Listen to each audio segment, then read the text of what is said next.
Welcome to the 80-20 Baseball Podcast. Strike!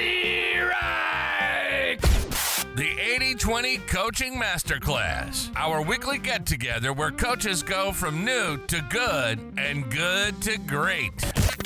Mastering the fundamentals and the art of coaching.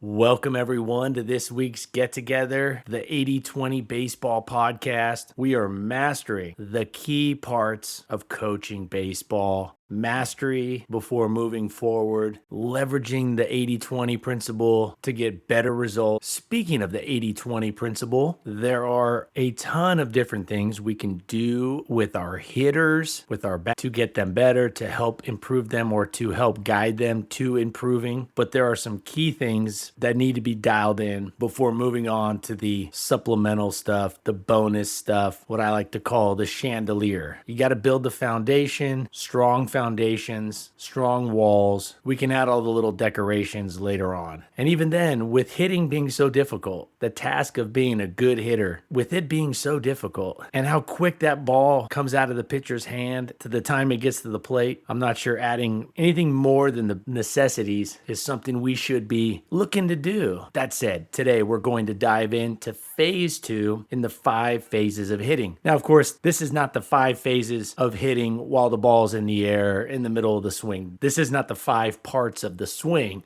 and that's on purpose. A lot of at-bats are won and lost before the hitter makes contact or before the pitch crosses the plate. So phase 2 of hitting, we'll discuss that today. Part 2 of a 5-part series spread out over 5 weeks. I'm also going to share with you the top 5 coaching posts of the month that I saw over the past month on X. And I have a bonus one that is really good. It's audio from a Super Bowl champ. Real quick, before we dive into the meat and potatoes of the episode, big shout out to all the coaches that have recently left a positive review for this podcast. That means a lot. And a shout out to all the coaches who are buying the 80-20 baseball coaching plan. You can get that at 8020baseball.com. And on the homepage, there is a new addition just added a few days ago, the podcast key takeaways. You can sign up to have a really nice PDF, a 1-page PDF sent directly to your inbox once a week that has the podcast episode key takeaways. Shout out to one of our great listeners. You know who you are. Been working with this coach. This is a coach who's in the trenches, working, helping out, volunteering with the local league, is not only doing everything we're doing out there on the field, coaching, and a couple other roles that I know he recently signed up for, but also reached out and said, "Hey, Coach Bo, I'm doing some design work. What do you think about this 1-page PDF with each episode's key takeaways?" And it's really nice. So all you have to do is sign up, homepage, 8020baseball.com, and you'll get that to your inbox every week. This is something that can really help solidify the action steps, the key takeaways to increase the ability or our chances of going out and being able to implement all this information successfully. So pumped about that. Now let's dive into phase 2 of the 5 phases of hitting. And I think it's important to keep in mind, there are definitely some things that have been excluded on purpose. If we try to coach everything well, we're not going to coach anything well, or at least we're going to be mediocre at best if we try to do everything. And the good thing is, like the 80-20 principle explains about inputs versus results, everything we do out at practice has a different level of impact come game time. Hitting is obviously at the very top of the list with pitching, defense, but even within the details, like the 5 phases of hitting, we're excluding some things on purpose. For example, part 1 of the series last week was the pre-at-bat, pre-pitch routine. The reason I did not include a visualization piece is that I think that should be done before the game, as part of the visualization routine. It should be done at every game. In fact, the 80-20 baseball coaching plan has a 1-page visualization plan scripted with exactly what you need to say, how long each part should take, essentially a ready-made visualization plan right there in the coaching plan. So I definitely think it's a key part, especially of that pregame routine. But when it comes to that pre-at-bat, pre-pitch routine, I don't think it's necessary. One, I don't think it has a higher priority than the other things that we talked about last week in phase 1. Another reason is I don't necessarily like kids visualizing a specific action right before a pitch or an at-bat, because there are many outcomes that can come from an at-bat. Of course, we know this, that A lot of things can happen in an at-bat. A walk, a hit by pitch, of course, making contact, but that could be a line drive. It could be a pitch inside. It could be a pitch on the outside corner. It could be a pitch up. It could be a pitch down that they're swinging at. And maybe a hard-throwing pitcher, a soft-throwing pitcher. There's a lot of variation to how an at-bat plays out. I do think having a successful visualization routine is super important, but I think it's best done at the beginning of the game, not right before an at-bat. Now, positive affirmations, that could work, especially for those kids who lack some confidence. And again, you could add 10 different things to the pre-pitch and pre-at-bat routine. It's a matter of what are the big needle movers and where do we draw the line in the sand.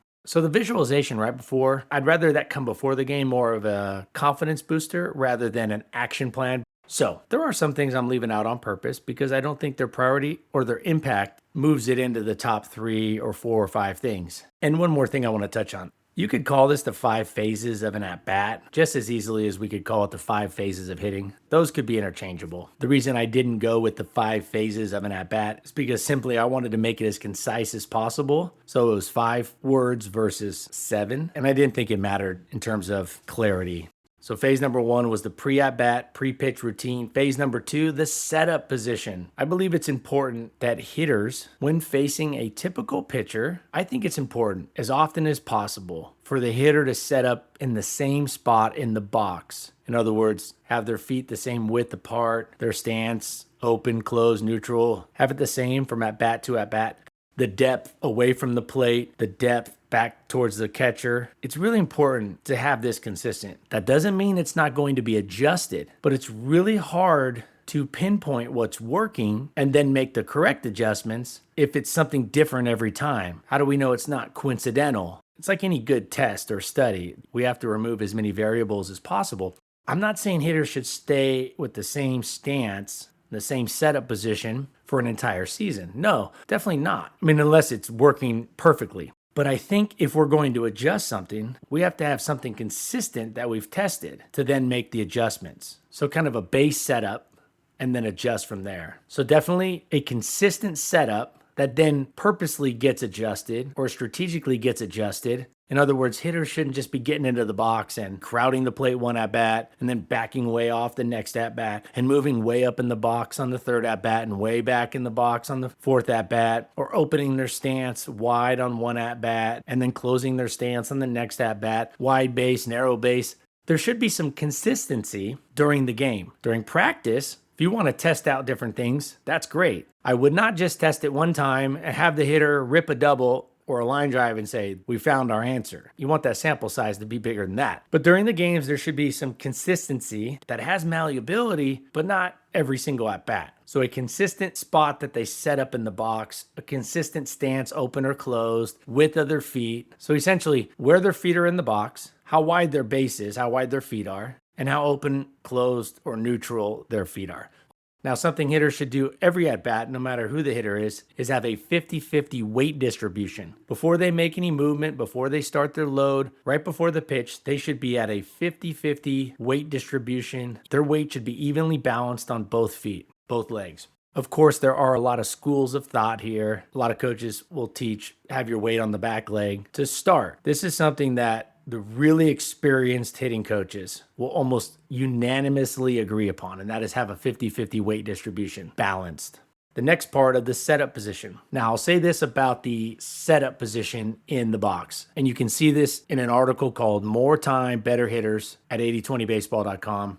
Unless a hitter is facing a super slow pitcher, I highly recommend they're in the back of the box, back closest to the catcher. The number one thing a hitter must do when they're at the plate during an at-bat, the number one thing, we talked about this last week, I prioritized each of these phases because, of course, they don't all impact hitting the same. And that's something that, of course, the 80-20 rule, the 80-20 principle is big on. All the inputs don't have the same impact on results. The number one thing a hitter can do when they're at the plate is their swing decision. Swing decisions are number one. Good swing decisions for almost every hitter will have a bigger impact on their success than any other thing that can be coached up. Of course, there are a lot of things that need to be dialed in at the plate, but that's number one. Now, how does this tie into being in the back of the box? As most of you can see where I'm going with this, the more time a hitter has to make that swing decision, the more accurate their decisions are almost inevitably going to be. More time to make a decision, the more accurate it's going to be. So unless we're facing a super slow pitcher, get to the back of the box.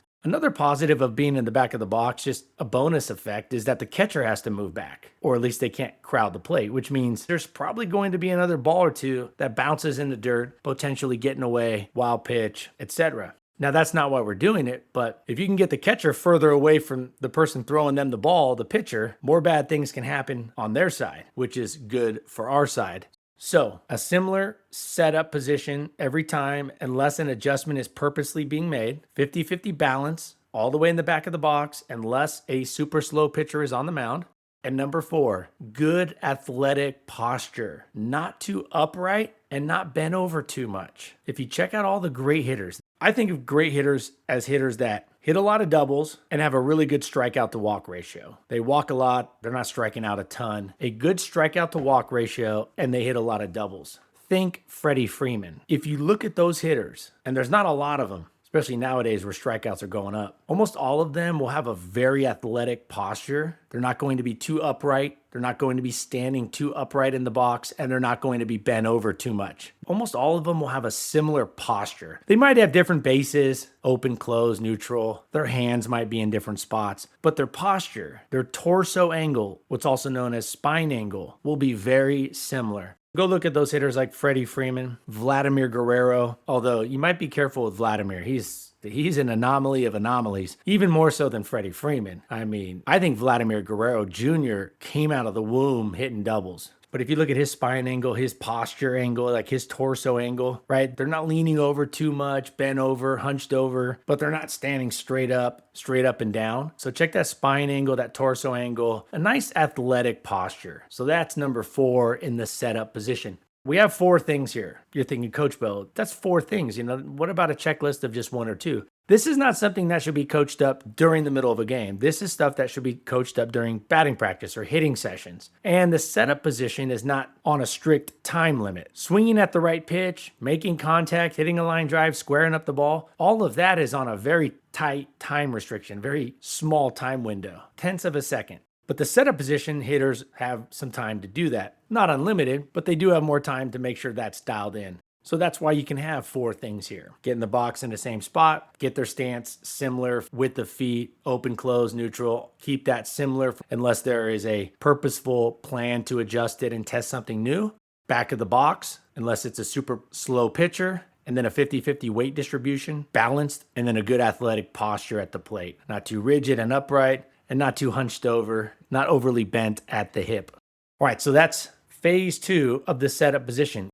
Now, something that's really cool about fixing the setup position or the pre-at-bat, pre-pitch routine, while they may not have as big an impact on the result of the at-bat as much as swing decision and timing, they are much faster to fix. They're much easier to coach up, because hitters can take their time. They don't need as many reps. They should be able to dial in their pre-at-bat or pre-pitch routine and then the setup position fairly quickly. They should be able to do it on autopilot or automatically within a month or 2. If it's younger kids, maybe a couple months, maybe 3 months. Definitely by the end of the season, this should be dialed in. More advanced players probably could dial all this in within a month. And what do I mean by dialed in? Like if you watched their pre-at-bat or pre-pitch routine, it would follow what they've laid out as their routine perfectly every time for an entire game without them having to catch themselves and adjust. It's just on autopilot. And also they can get into the box in that setup position consistently throughout the entire game without having to put extra thought into it, without having to kind of sit there and figure it out. It's just ingrained. More advanced players, probably within a month. And I'm talking about perfection with this. It's something they don't even have to think about. Young players, more patience with this, but definitely something that should be coached up. And you know what's cool about this is this can be repped. Your kid can go through this with nobody else around. You don't need a game to be going on to work through the setup position and the pre-at-bat, pre-pitch routine. In fact, you could do it at home, mark off a little box with some tape, and have them rep this. All right, next week, phase 3 of hitting the timing trigger. We're going to talk about timing, being on time consistently for the pitch. This is something that should be simplified. We'll talk about that next week. Now, time for the top 5 coaching posts of the month. Essentially the top 5 coaching messages that I saw on X, and then a bonus from the Super Bowl. All right, let's let that intro music play. The top 5 coaching posts of the month.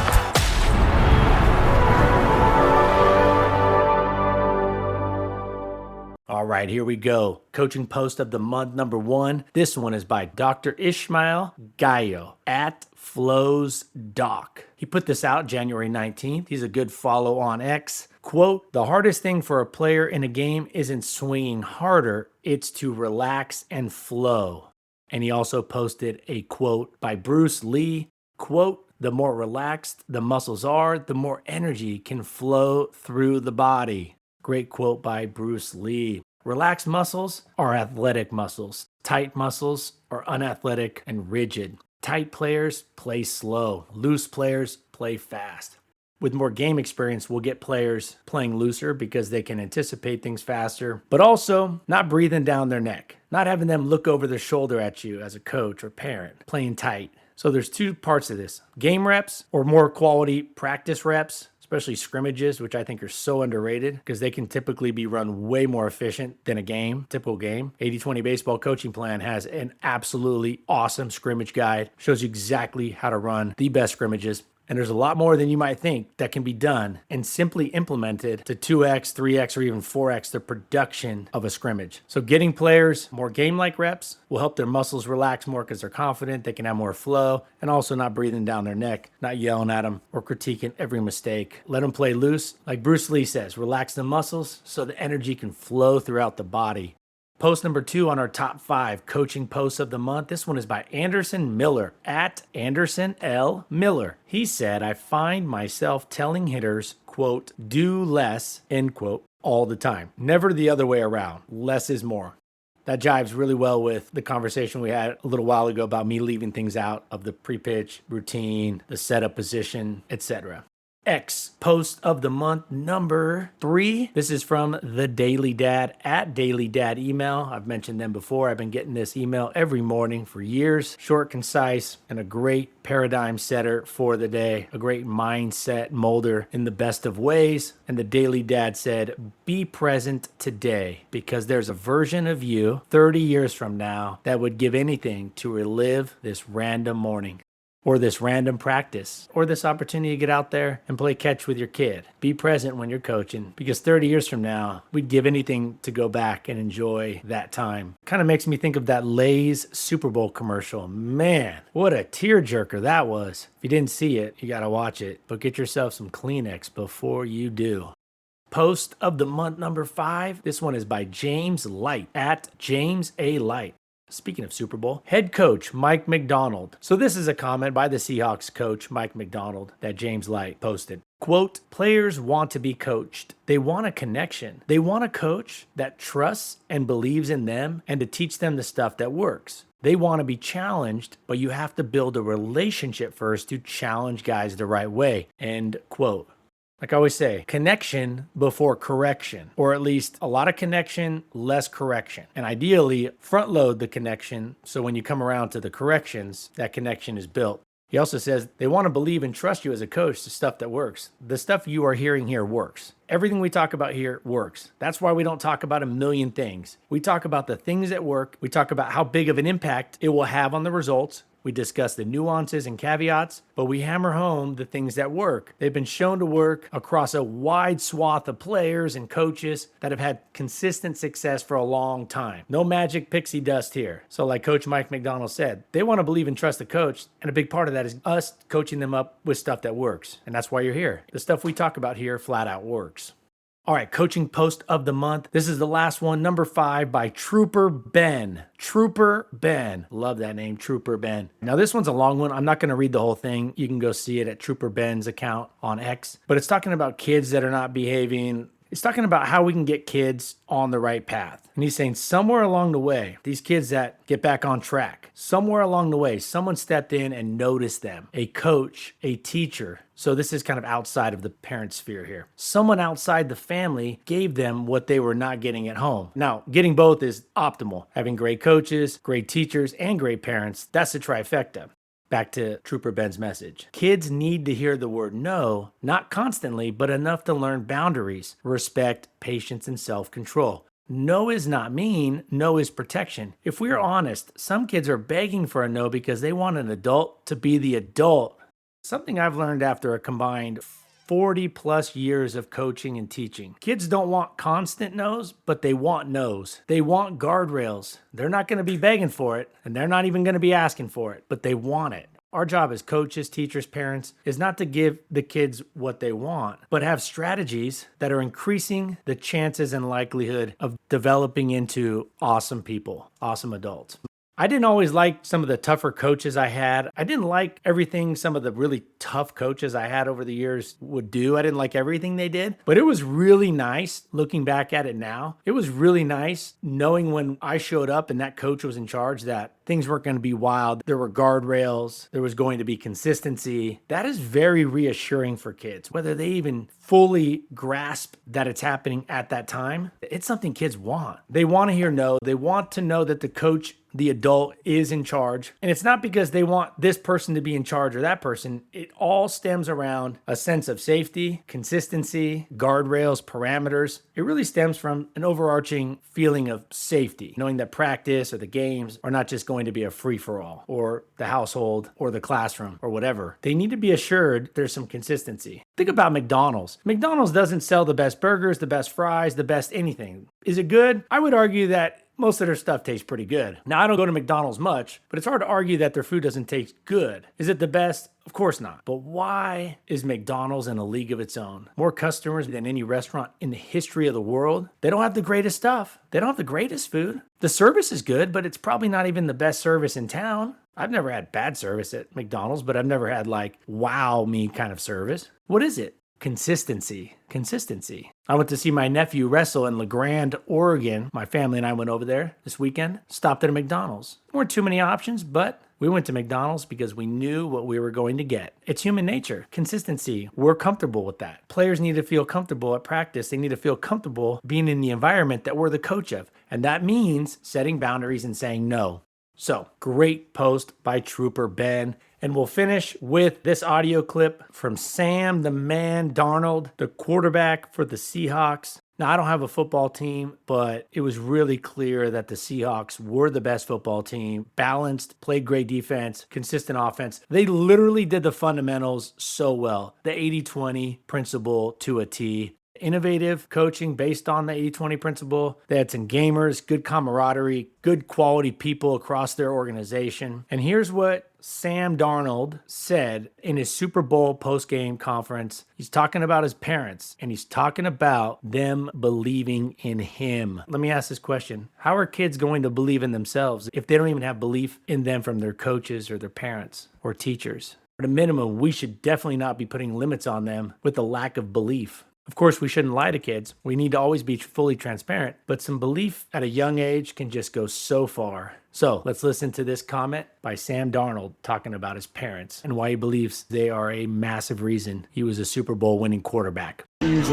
not usually a crier or an emotional person. Go for it. No, I'm not going to cry right now, but man, like just to be able to share a moment just now, like 5 minutes ago with my parents and Katie, my fiance, like my parents, they believed in me. They believed in me from when I was a child playing this game. I would make mistakes. I would make mistakes off the field too. They know it, and you know they would teach me lessons and all these things throughout life, and they just believed in me, you know, throughout my entire career. And I credit them to why I'm still here, why I'm still chasing this dream, because they always believed in me, and it allowed me to believe in myself. All right, let's end it on that one right there. Really feel good about this episode. Always trying my best to bring my A game for all of you. We got no ads on this podcast. Best way to support the podcast, go get some of those tools, those coaching tools at 8020baseball.com. Leave a review. Positive reviews are super helpful. Take just a few minutes. You can do it right there on your podcast app. And I appreciate all of you. Next week, we're going to talk about timing, phase 3 of hitting, or phase 3 of an at-bat. And I have a bonus tip next week also, as promised. Until then, let's keep taking care of our health so we can be at our best for our families, our close friends, our players, the kids that we're positively influencing. And like the great Tony Gwynn, with 2 strikes, let's take this information out there and put it into play. You should be really proud of yourself for being a coach. Talk about doing something you'll never regret. You'll look back on 50 years from now and smile big, knowing that you did this. Keep up the great work, everyone. Love being here with all of you. Y'all take care. And until next week, adios.